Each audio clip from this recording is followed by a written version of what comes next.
IDF ने Gaza के उत्तरी शहर बेत हनून पर बड़ा हवाई हमला किया। आईडीएफ का दावा है कि उसने हमास के ठिकाने का इस हमले में नामो निशान मिटा दिया। एक के बाद एक हमास ने गाजा पर बम बरसाए।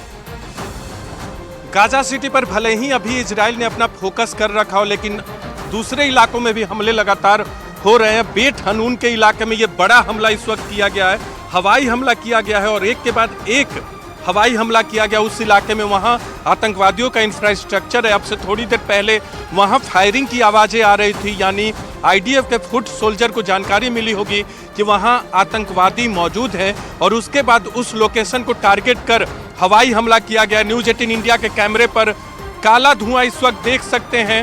उत्तर गाजा के इलाके में लगातार इस तरह के हमले हो रहे। गाजा सिटी पर तो आईडीएफ ने फोकस किया है, लेकिन बेत हनून के उन इलाकों में भी जहां हमास के आतंकवादी हैं, बेत लहिया हो, बेत हनून हो, जो बिल्कुल इजराइल के दक्षिणी हिस्से से लगते हैं।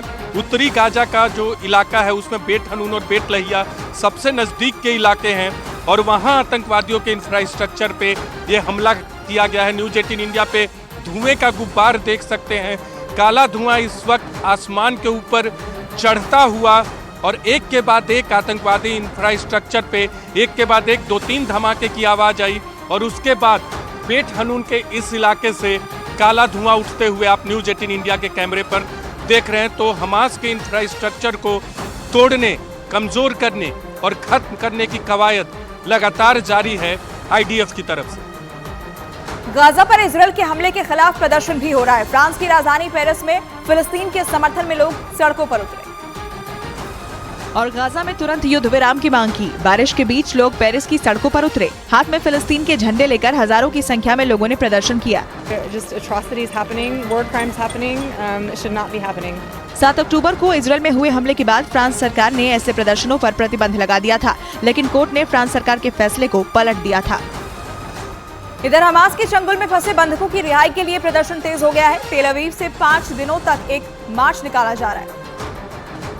ये रैली शनिवार को यरूशलेम पहुंची। इस पैदल मार्च में 50 बंधकों के रिश्तेदार भी शामिल हैं और इजराइल सरकार से सभी बंधकों को सकुशल छुड़ाने की अपील की। साथ ही बंधकों के परिवार वालों ने इजराइल की युद्ध कैबिनेट से सीज फायर या कैदियों को छोड़ने पर भी विचार करने को कहा है।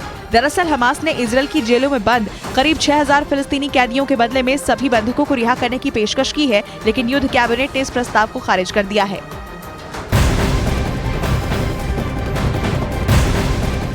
खबर है कि इजराइल की जनता वहां के पीएम नेतन्याहू के खिलाफ हो गई है। नेतन्याहू ने उत्तरी गाजा में ईंधन से भरे ट्रक भेजे थे, जिसके बाद से ही वहां की जनता उनके इस फैसले से बिल्कुल खुश नहीं है, बल्कि इजराइल के लोग नेतन्याहू के इस फैसले का विरोध कर रहे हैं। उत्तरी गाजा में ईंधन से भरे टैंक भेजना इजराइल के पीएम नेतन्याहू के लिए जी का जंजाल बन गया है। वहीं नेतन्याहू ने अपनी सफाई में अंतर्राष्ट्रीय दबाव की बात कही है। हालांकि इस दौरान उन्होंने फिर दोहराया कि हमास का इजराइल पूरी तरह खात्मा करेगा।